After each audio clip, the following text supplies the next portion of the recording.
Halo, selamat datang kembali di channel Kelas Risti. Nah, seperti janji saya pada video sebelumnya bahwa kita akan belajar tentang apa itu subcat dan apa itu prosedur ya. Nah, bagi teman-teman yang belum tahu apa sih sebenarnya video sebelumnya, membahas apa sih video sebelumnya. Jadi video sebelumnya kita membahas array, kemudian kita lanjutkan membahas tentang subcat dan prosedur ya. Nah, nanti kita bakalan bicara tentang yang pertama ada pemrograman modular, kemudian ke subcat, kemudian prosedur, dan nanti kita tunjukkan secara singkat, secara sederhana contoh-contoh dari subcat dan prosedur.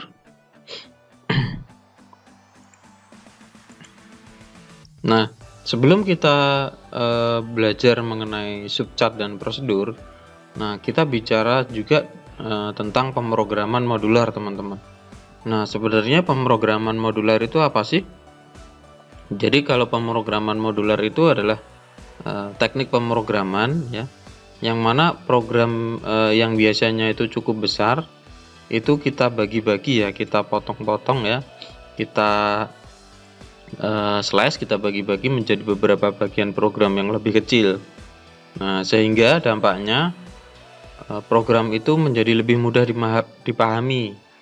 Terus bisa kita gunakan kembali, atau dalam bahasa yang sering kita gunakan itu reusable. Ya. Nah, bisa digunakan di program itu sendiri, bahkan bisa digunakan lagi di program yang lain atau yang sama. Nah, itu kegunaan dari pemrograman modular. Atau intinya secara sederhana, program modular itu programnya yang besar ya, programnya besar. Terus kita pecah-pecah, kita bagi-bagi menjadi beberapa subprogram kecil yang mendukung dari program besar atau program utama tersebut ya. Nah, sebagai ilustrasi kita gambarkan seperti ini di sebelah kanan. Ya, kita anggap di sini adalah suatu baris program ya. Jadi program yang sangat besar, atau kita katakan sebagai program utama atau main program ya. Nah, di setiap dan di main program ini itu dia membutuhkan program-program kecil lainnya ya. Jadi programnya tidak langsung dimasukkan ke sini, ke dalam sini, tetapi dia, si program utama ini, memanggil program-program kecil yang lainnya guna mendukung tujuan dari apa yang dibutuhkan dari program utama ini ya. Nah, seperti ini. Jadi dia membutuhkan subprogram pertama, kemudian dia membutuhkan subprogram kedua, ketiga, dan seterusnya ya. Nah,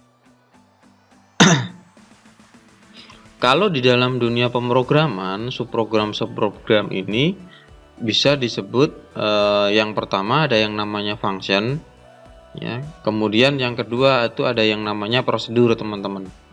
Ya, jadi kalau di dunia pemrograman, subprogram ini bisa berupa function, juga bisa berupa prosedur. Nah, kenapa sih kok kita harus belajar pemrograman modular ya? Karena pemrograman modular itu ada beberapa kelebihan ya, teman-teman ya. Otomatis yang pertama, program lebih pendek ya. Kenapa sih kok program lebih pendek ya? Karena kita tidak harus menulis keseluruhan program di sini ya. Kita bisa pecah-pecah program tersebut ke subprogramnya ya, dalam bentuk function ataupun prosedur. Dan otomatis lebih pendek juga. Misalkan subprogram ini misalkan kita butuh menjalankan suatu program ya, tugas A katakanlah ya. Tugas A ya, dia mengerjakan tugas A selama 3 kali ya. Kalau kita tidak menggunakan subprogram, baik itu function atau prosedur, maka kita harus menulis program tersebut 3 kali ya. Jadi perintahnya ngapain ya? Misalkan satu perintah untuk kegiatan A tadi ada 10 baris. Ya, berarti kita tulis 3 kali 10 baris, berarti totalnya 30 baris. Ya, berbeda lagi jika kita menggunakan subprogram, teman-teman. Ya.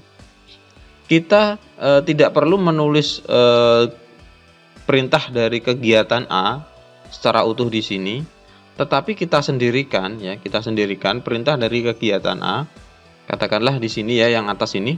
Dan di sini kita cukup hanya memanggilnya. Ya, cukup hanya memanggil si ini yang perintah dari kegiatan A, kita panggil ke sini, ya, manggilnya cukup 3 kali, dan itu pasti yang tadinya kita harus menulis 30 baris, itu akan terwakili dengan kita hanya menuliskan script atau coding 3 kali memanggil ini, jadi cuma 3 baris ya. Jadi bayangkan 30 baris diwakili dengan 3 baris. Nah, itu pasti akan sangat mempersingkat penulisan program. Ya, kedua, kemudian mudah dibaca atau dimengerti. Karena apa? Kenapa mudah dibaca dan dimengerti? Karena ketika kita membaca program, ya di sini kan pasti ada perintah, katakanlah. Oh, tadi ada perintah panggil kegiatan A. Oh, kegiatan A kemana? Oh, ke sini. Ya. Kemudian di sini ada kegiatan B. Kemudian di sini ada kegiatan T, kegiatan C. Katakanlah seperti itu. Nah, jadi penulisannya pun menjadi terstruktur, teman-teman ya. Jadi karena penulisan yang terstruktur, tertata rapi, ya kita jadi lebih mudah membaca dan mengerti. Kemudian berikutnya adalah mudah didokumentasi. Ya. Nah, mudah didokumentasi ini gampangnya kita bisa membayangkan ya, oh ternyata program utama ya itu membutuhkan subprogram ini, dia membutuhkan subprogram itu, dia membutuhkan subprogram ini, dan seterusnya. Terus kita bisa ibaratkan kita bisa gambar skema seperti ini. Nah, kita jadi mudah kan mendokumentasikannya. Nah, seperti itu, teman-teman. Kemudian mengurangi kesalahan dan mudah mencari kesalahan. Ya. Nah, kok bisa sih mengurangi kesalahan dan mudah mencari kesalahan? Bisa, teman-teman ya. Jadi ketika suatu program itu salah, ya, misalkan tadi si kegiatan A yang paling atas ini dia dipanggil 3 kali. Ternyata di dalam perintah kegiatan A itu kan ada kesalahan, ya, ada salah ketik, katakanlah. Nah, ketika dijalankan pasti akan muncul 3 kali error, gampangannya gitu ya. Muncul 3 kali error karena di sini dia dipanggil 3 kali. Ya. Nah, terus kita pengen benerin ini si perintah dari kegiatan A. Kegiatan A di sini. Nah, oke, kita benerin 1 kali. Kita cuman benerin 1 kali di sini ya. 1 kali kita ketik selesai. Nah, kita bisa menanggulangi 3 kali error tadi. Nah, itulah salah satu kelebihannya ya. Daripada kita tadi menulis 30 kode ya. Nah, berarti kita harus membenahi 30 kode. Ya. Tapi kalau di sini kita hanya membenahi 10 kode yang ada di sini ya. Nih. Kemudian kesalahan yang bersifat lokal. Nah, tadi seperti yang barusan saya jelaskan. Ya. Jadi kesalahannya cuma ada di sini. Tidak akan mempengaruhi subprogram lain. Nah, jadi kalau kita benerin ini, ya udah yang lain nggak usah diutak-atik gitu ya. Kemudian reusable, teman-teman. Ya. Nah, seperti tadi saya contohkan, oh si kegiatan A ini bisa dipanggil 3 kali.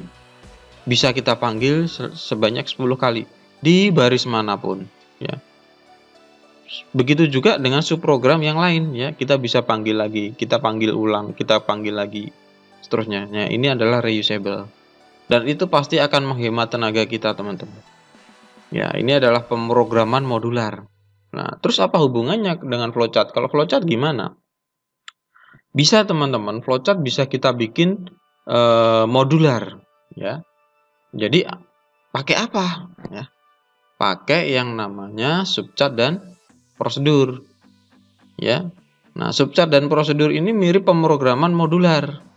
Dia bisa membentuk penyelesaian masalah yang sifatnya modular juga ya. menggunakan yang namanya subcat dan prosedur. Nah, lalu subcat itu apa sih? Ya. Jadi subcat ini suatu flowchart yang memungkinkan pembuatan detail suatu proses yang diletakkan di bagian sendiri.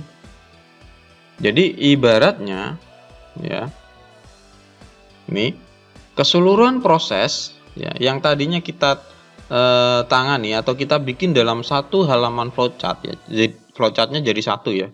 Nah, flowchart yang gede itu yang jadi satu itu kita bisa pecah-pecah ya menjadi beberapa bagian flowchart kecil. Nah, ini. Nah, bagian-bagian ini yang disebut dengan subcat ya. Sorry, ralat ini salah ketik, harusnya subcat. Ini. Nah, contohnya seperti ini, teman-teman. Nah, ini adalah contoh dari subcat ya. Jadi kalau kita lihat di flowchart ini ya, tidak ada simbol seperti input, output, simbol seleksi ataupun simbol proses atau assignment. Tapi di sini ada simbol baru yaitu kotak, kemudian ada panahnya. Itu adalah simbol call ya. Nah, fungsi dari simbol call ini untuk memanggil subcat atau prosedur ya. Nah, kalau kita lihat di sini setelah start di sini ada simbol call dengan isian properti baca jari ya. Jadi sebenarnya baca jari ini ngapain sih? Nah, jadi baca jari ini dia membaca flowchart lain ya, flowchart lain atau flowchart yang lebih kecil ya. Ini disebut dengan subcat ya. Gampangannya adalah sub flowchart gitu aja ya, gampangannya menghafal. Nah, di dalam baca jari ini dia memanggil flowchart ini ya. Perintahnya di flowchart ini adalah untuk input ya, input nilai jari-jari, nama variabelnya adalah R. Kemudian di sini ada hitung luas. Hitung luas dia memanggil subcat ya, subcat lain yang isinya flowchartnya seperti ini ya. Rumus untuk menghitung luas lingkaran ya, sekaligus output untuk menampilkan luas lingkaran. Hitung keliling ya. Kalau kita lihat hitung keliling dia memanggil subcat ini ya, rumus keliling lingkaran sekaligus untuk menampilkan hasil perhitungan keliling.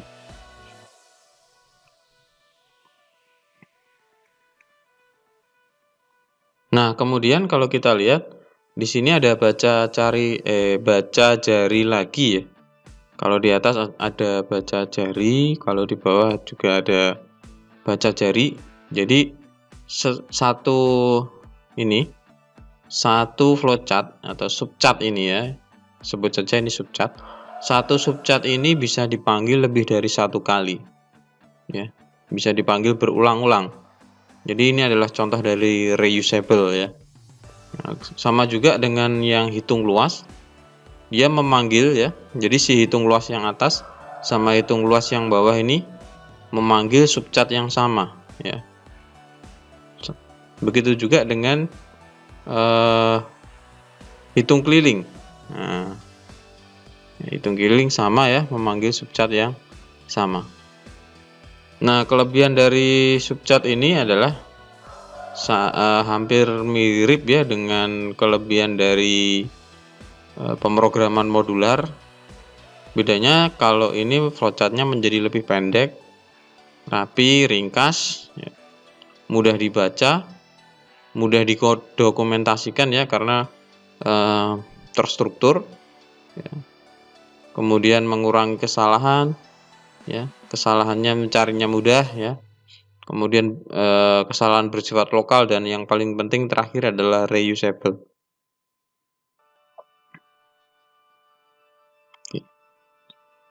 Nah, berikutnya adalah prosedur. Nah, apa sih sebenarnya prosedur itu? Prosedur itu ya hampir mirip dengan subcat ya. Di sini dikatakan subcat itu tidak memungkinkan melakukan pengiriman data sebagai argumen ya.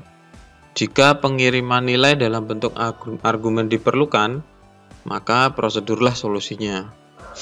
Jadi bedanya kalau subcat ini tadi tidak bisa digunakan untuk pengiriman data dalam bentuk argumen, tapi kalau prosedur bisa ya. Nah, apa sih sebenarnya argumen itu ya?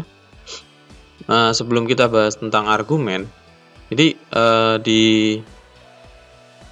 dunia pemrograman ataupun di flowchart ini nanti kita akan mengenal apa yang namanya dua hal ini ya, parameter sama argumen ya. Nah, parameter itu apa sih? Gampangannya gini, kalau parameter itu kan awalnya hurufnya P, itu sama dengan P, placeholder ya, sama dengan placeholder ya. Jadi parameter itu mirip dengan placeholder. Placeholder ini apa sih?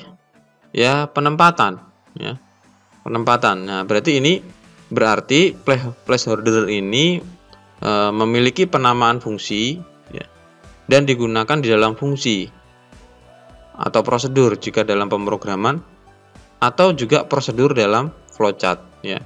Kalau subcat nggak ada ya, subcat nggak pakai yang namanya parameter ya. Jadi ini perlu diingat, placeholder milik penamaan fungsi yang nantinya dia digunakan dalam badan fungsi ya, digunakan dalam badan fungsi atau prosedur baik pemrograman maupun flowchart. Ingat ya, jadi dia digunakan di badan fungsi, prosedur baik dalam pemrograman ataupun flowchart. Nah, lalu yang argumen apa? Kalau argumen ya, gampang menghafalnya. Argumen itu kan depannya A. Itu dia sama dengan actual value. Ya, jadi nilai yang sebenarnya. Actual value. Argumen itu actual value. Nah, artinya nilai aktual ya, nilai yang benar-benar digunakan atau nilai aktual yang dilewati oleh pemanggilan fungsi ataupun prosedur baik dalam pemrograman maupun dalam flowchart. Ini. Ya.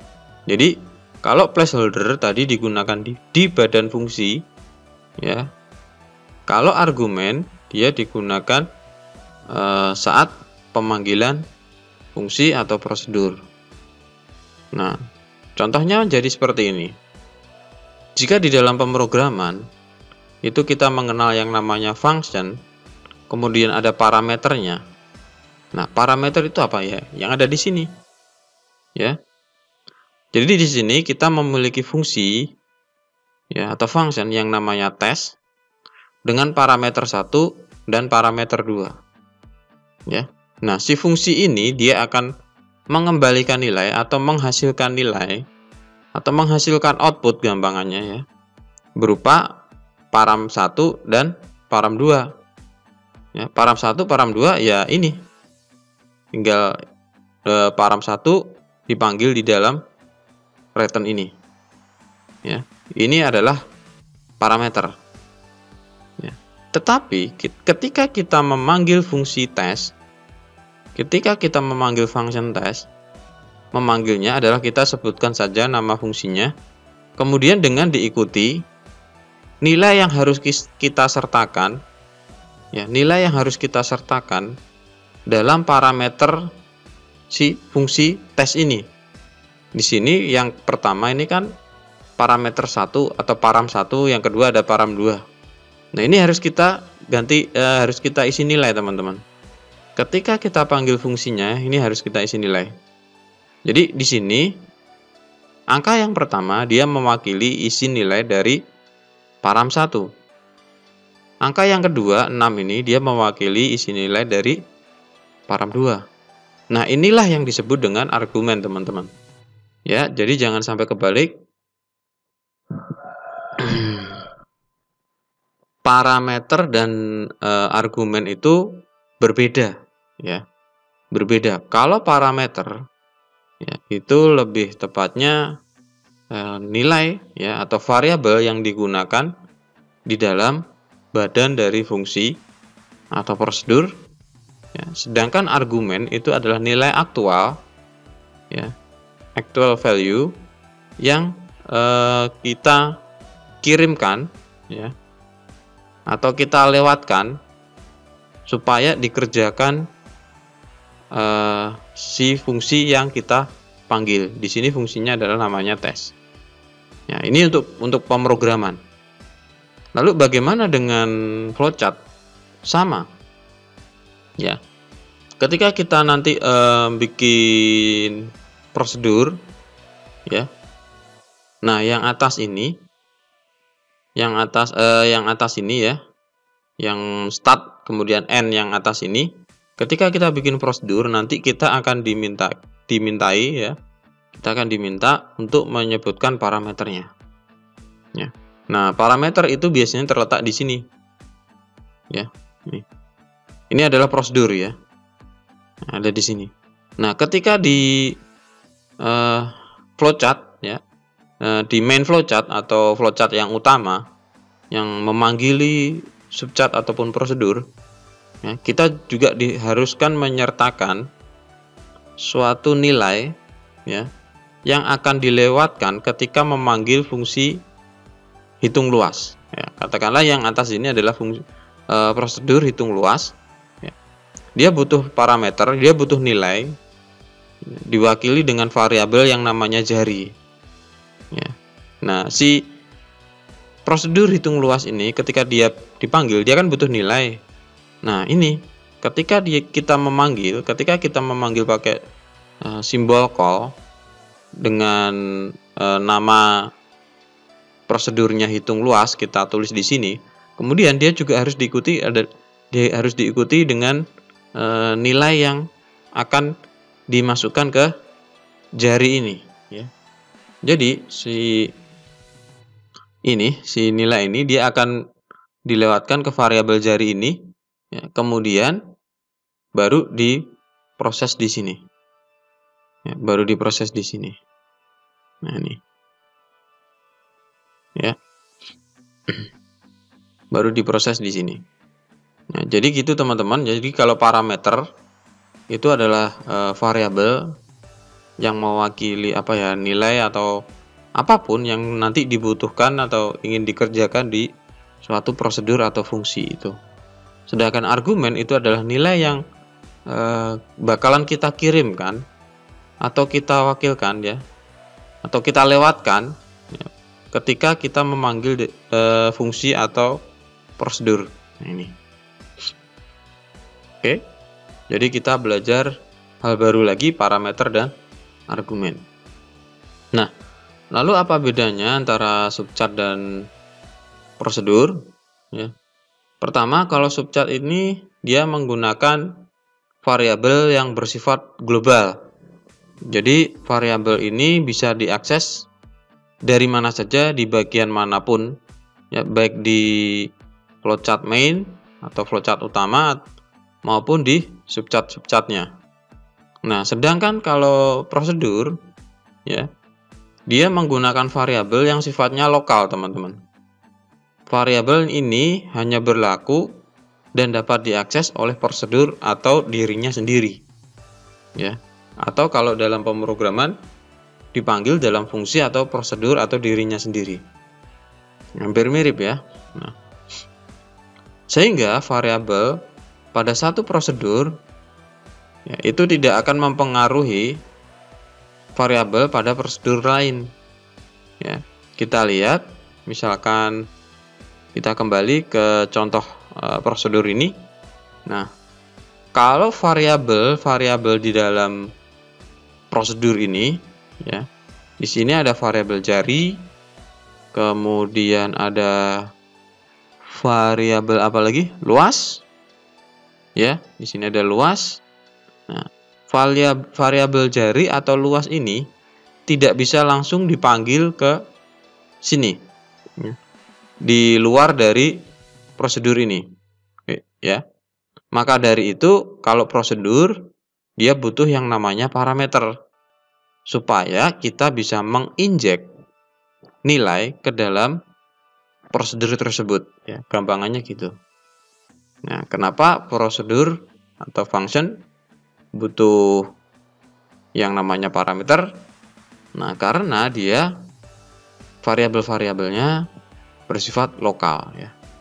Ini, dan tidak bisa diakses dari luar prosedur atau fungsi dia sendiri.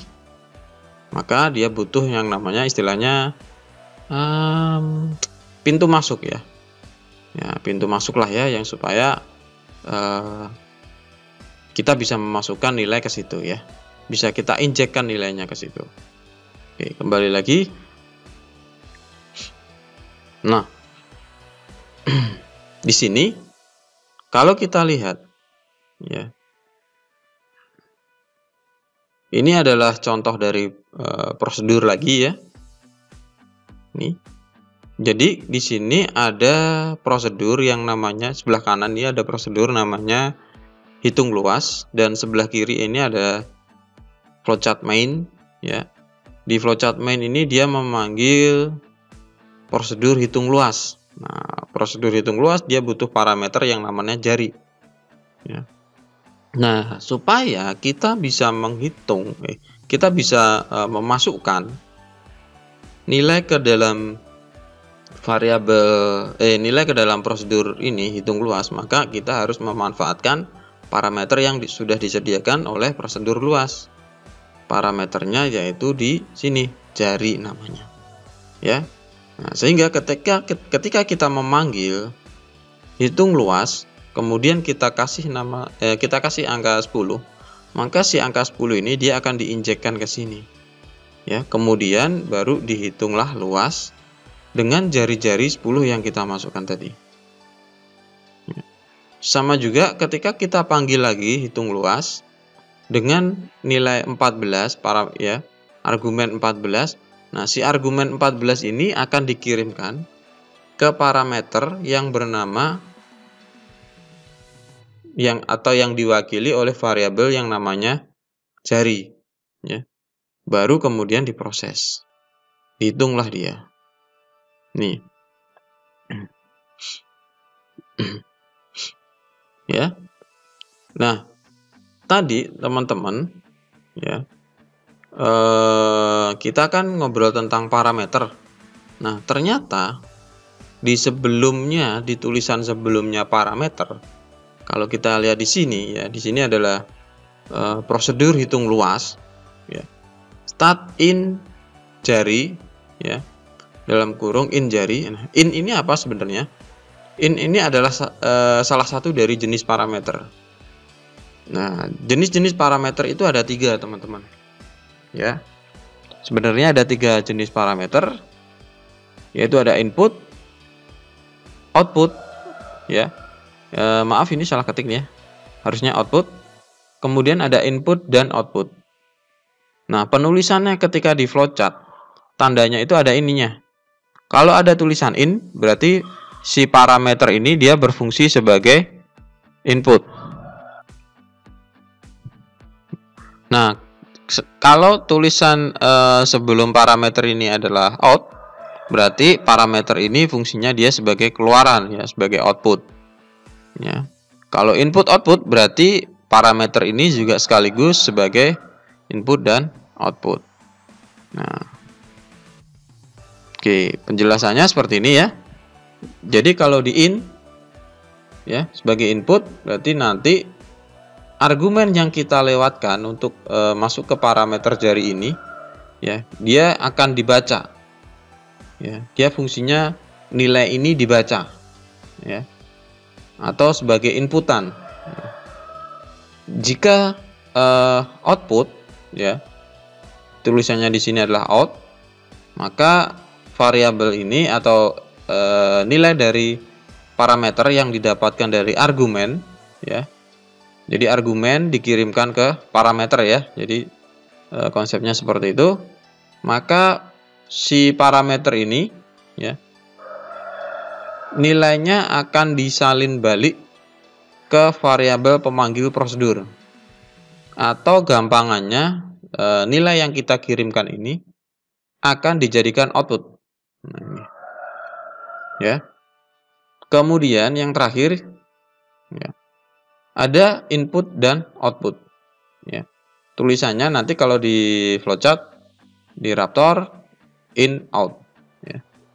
Fungsinya adalah pertama kali nilainya ini digunakan sebagai input, ya, diproses, diolah dan seterusnya. Nah, setelah itu nilai akhir dari variabel itu yang nanti yang masuk ke sini ya, masuk ke parameter, nanti akan dikembalikan lagi ke variabel pemanggilnya.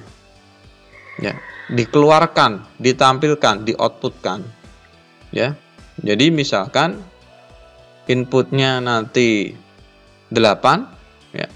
Ketika diproses, misalkan prosesnya adalah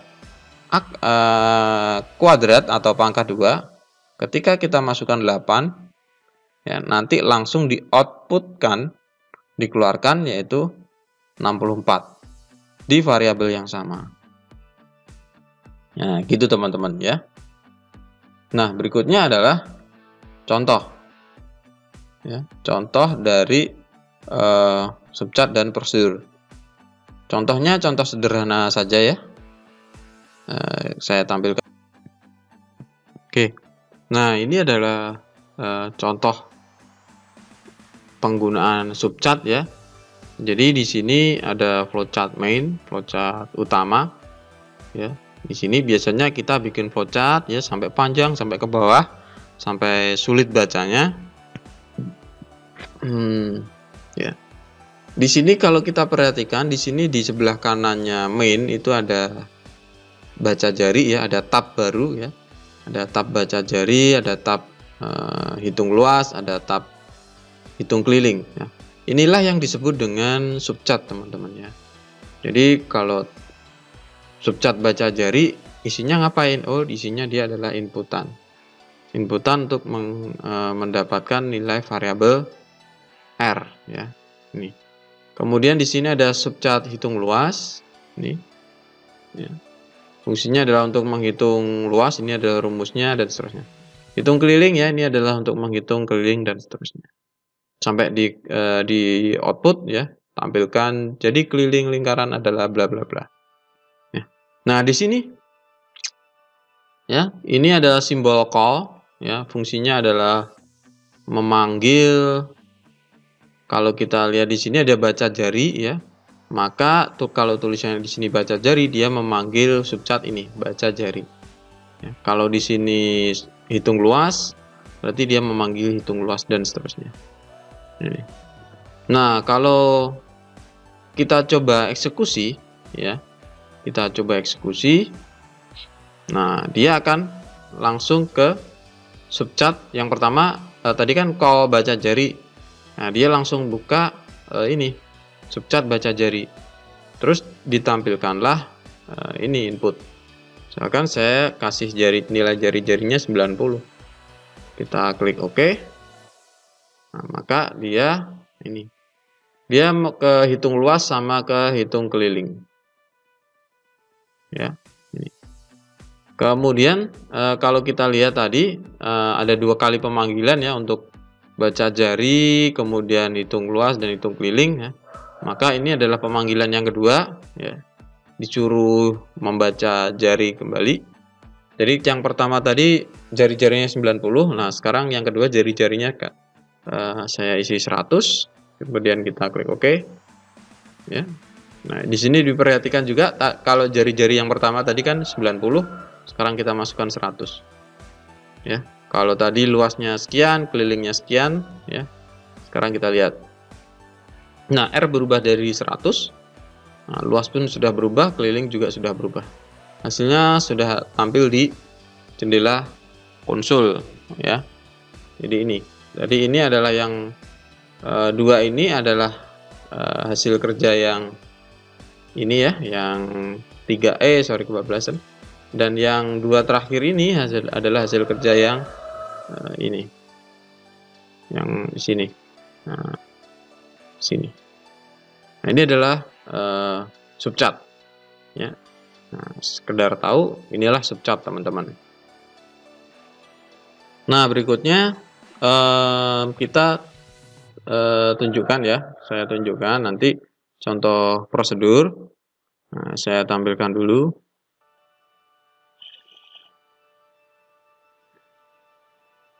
Nah, ini adalah contoh sederhana prosedur. Di sini menghitung luas lingkaran ya, tetap lingkaran. Jadi kita ada dua flowchart. Yang pertama ada main flowchart, yang kedua adalah flowchart untuk prosedur hitung luas. Ya, flowchart untuk prosedur hitung luas isinya seperti ini teman-teman. Ya, di sini ada segmen ini untuk menghitung luas, kemudian ada simbol output ya. Kemudian di sini di start ini ada parameternya berupa jari. Ya, jenis parameternya adalah input. Jadi dia sebagai input ya. Nah, kemudian di sini di main untuk prosedur luas ini kita panggil dua kali dengan nilai argumen yang berbeda-beda. Yang pertama ada 10, yang kedua ada 14. Nah, kalau kita jalankan sama seperti tadi ya, ketika dihitung luas, dia bakalan mengerjakan yang di sini.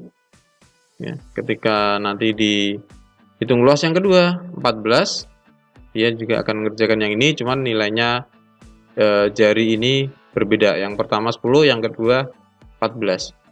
Coba ini saya perlambat sedikit, guys. Oke, nah sekian. Saya eksekusi. Sini ya.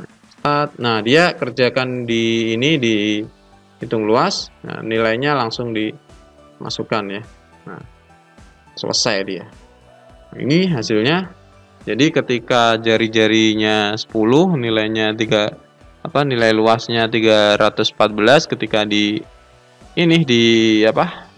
jari-jari 14 nilainya sekian. Nah, ketika kita akses di sini ya. Ketika kita lihat di sini, biasanya kan muncul ya variabel jari nilainya berapa, luasnya berapa.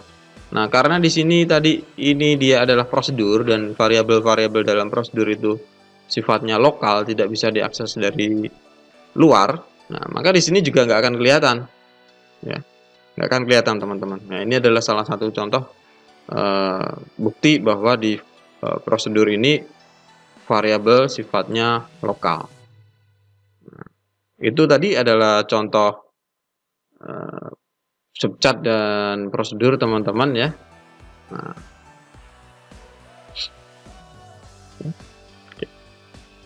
Nah, untuk sementara kita belajar subcat dan prosedurnya sudah selesai teman-teman. Jadi kita mengenal ya. Nanti bakalan saya sediakan juga untuk ya rencana ya untuk video-video bagaimana sih kita sebenarnya bikin simulasi flowchart seperti ini ya. Ditunggu saja, nanti bakalan ada playlist baru ya. Bakalan ada playlist terapan flowchart atau flowchart terapan menggunakan Raptor. Ya, pokoknya ditunggu dulu. Ya, terima kasih buat teman-teman yang sudah mau menonton video ini dari awal sampai selesai. Ya, jika menurut Anda video ini bermanfaat, ya silahkan Anda klik like. Ya, jangan lupa silahkan Anda share dan jangan lupa subscribe juga. Terima kasih teman-teman. Kita ketemu lagi di video selanjutnya. See you.